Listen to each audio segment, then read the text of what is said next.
my son, he played football in college. And then after I have 5 kids, so he was my oldest son, and his sister had gone to law school, done everything just right, just exactly like she should have gone to college, gone to law school. Everything was good. My oldest son came to me after he graduated from college, and he said, Mom, he was always a little entrepreneur. He had a little book business. He'd made $12,000 in college. And he said, I've got $12,000, Mom. I'm going to take this $12,000. I'm going to put my MBA on hold. He was supposed to go get his MBA. And he said, I'm going to put it on hold for a year, and I'm going to travel. This is my one time to do it. I've got $12,000. Once my money's up, I'm going to come home. I love it. Well, I thought the world had come to an think about it now, with my 5th one, if he would have said, hey, Mom, I'm going to come join the circus, I would have gone, okay, whatever, it works out. But at that one, I mean, I was just devastated. I thought he's ruined his life, whatever. So he left, and he ended up in Southeast Asia. And long story, it was just a cheaper place. His $12,000, he started with some friends in New Zealand and realized his money was going to run out in about, a month. So he left and went to Southeast Asia. And what he ended up doing it was interesting. These 2 guys ended up buying motorbikes for like $75 each. And they just rode the countryside, and they just fell in love with Vietnam. It is exactly what happened. So he started a little, unbeknownst to me, I thought he was just traveling and be back in 2 months. He started a little import-export company over there while he was there. And they were like dealing with cashews, and they ended up getting some pretty big contracts. And one of them was for coconut oil.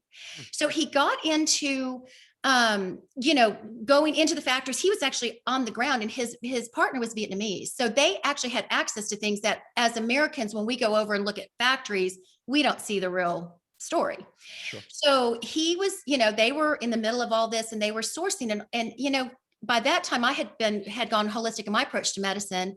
And so, he just knew enough from his background with I guess with me being his mother, that he went, boy, something's wrong. They're poor. This is not what we think we're getting. There's 20%, the first thing, any big contract, anybody that was sourcing coconut oil for big companies in the US, the first thing they would ask him is, well, how much variance is there? You can have 20% or 19.999% of anything in that jar. And if it's under that 20% mark, you do not have to put it on your label. Well, guess what? So, because you look at some of these, like coconut's a commodity, and you look at some of these prices of coconut oil, and you can't even buy the coconuts for what the coconut oil is costing. Mm-hmm. So some of that is just, again, Casper, we were talking about that before the show started, just the logical part of you just take a step back and go, what's going on, Right.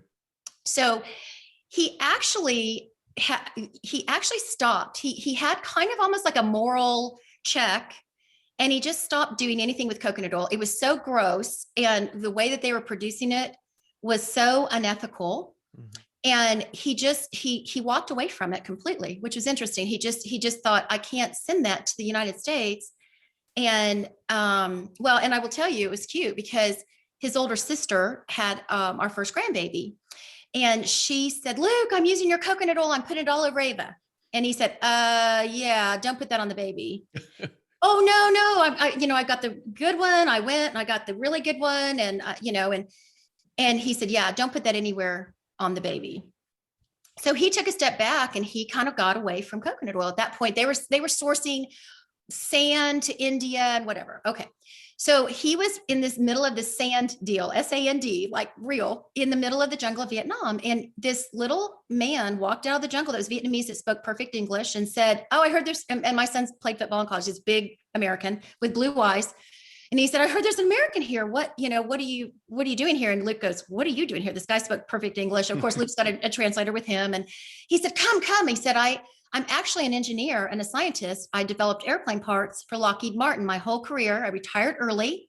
He ended up being on some patents and was able to retire when he was younger.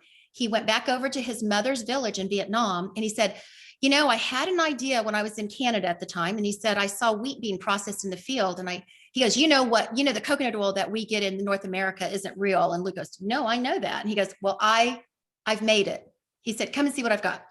So Luke, goes to this little factory. He and the whole entourage walk over to this little factory that Ton, who is still our partner, is just pumping out this coconut oil. He's got one little machine. It's almost like an artillery unit, right? I mean, he's got one machine. He's pumping out coconut oil. He's got jars all over the place. And Luke said, well, are you selling any of it? And he said, well, no, I don't know how to sell it. And he said, well, what's the process? And anyway, because of his background with these bigger companies, he recognized, and Ton said, and look, it's completely clear. When it melts, coconut oil should be completely clear because that means there's nothing else in it. Since then, Casper, since we've started this, companies are adding chemicals to make it clear. I'm so sure. Sometimes you can't even tell that now because they caught on to that. However, Ton's was naturally 100% clear. Luke said, how much would a jar of this be? I mean, it was just astronomical, right? Because he didn't have any business behind it. He was just making the best coconut oil. So Luke and he worked together for about 6 months, and Luke came home for his brother's graduation from high school. His youngest brother's graduating from high school. So he came home for that. We hadn't seen him in probably a year. He came home and he just, in his duffel bag, it was Mother's Day, it was graduation. And he had this jar of just, white, whatever. And he pulled it out of his duffel bag. He unwrapped it from his underwear and he handed it to me. He said, Happy Mother's Day, Mom. And I said, what is that? And he goes, it's coconut oil.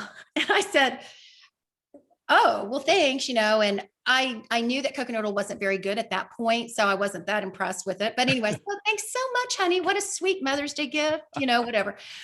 So he said, try it. He said, I want you and all your weird friends to test this and tell me what you think, because we're all holistic doctors. Yeah. And so I said, okay, we'll see what we got. Well, I had your dad test some of that. Mm-hmm. I was in class with Casper's dad at the time, getting some post-education.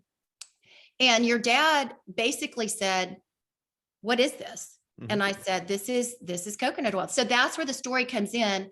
He was the one that solidified that what we had was real. So that we patented it. And we started with 6 jars of coconut oil in our family living room. And I mean, we drew the label out on a napkin, or we didn't know what we were doing. And all we knew to do was go to holistic doctors. Mm-hmm. I didn't know any other field. So we started peddling it to, your dad and holistic doctors that were in my world. And they started, and this is, to be honest, the story and why we named it Skinny was less is more. There's nothing else in here. At the same time, I started using this stuff and I lost 11 pounds. I'm in my 50s. As a woman, you just don't do that. You don't lose weight. And I was using it. It was so funny, Casper. I had it in my kitchen. I didn't really know what to do with it at the time. I was like, and so I put it in coffee and I was putting it on my hair. And then I scooped some up and I put it on my face. And pretty soon, that jar was going, I was losing the jar and I was just kind of panicked. And I thought, and of course it came from Vietnam. And, I was like, okay, what are they putting in this? Because I was losing weight and I just had that aha moment. What am I doing differently? And the only thing I had added was this coconut oil. So Luke came home. He was gone for about a month. He came, doing stuff in the United States because he hadn't been stateside in a while. He came home and he walked in the back door. And like I said, I've got these big boys and I knew if he got in, we had grandbaby and all this stuff going on. And he walked in the back door and I said, sit down, I want to talk to you. He thought he was in trouble, and I went and I got that jar and I said, okay, I'm running out of this. I've got to have more. And what is this really, Luke? What are they doing to this? What is this? And he goes, well, I knew when I gave it to you that you were just too busy, and I just wanted you to try it. He goes, actually, Mom, I think I'm going to patent it. And he said, I've got a guy in Europe that will take it and get it all over Europe. And I was like, no, we have got to have this in America. We're all fat and unhealthy. Do not take it to Europe. And he goes, well, I don't know what to do with it. And I said, okay, well, I'll help you. Thus, we started with that 6 jars of coconut oil in a family living room. And I think this month he'll ship in 10 tons of oil.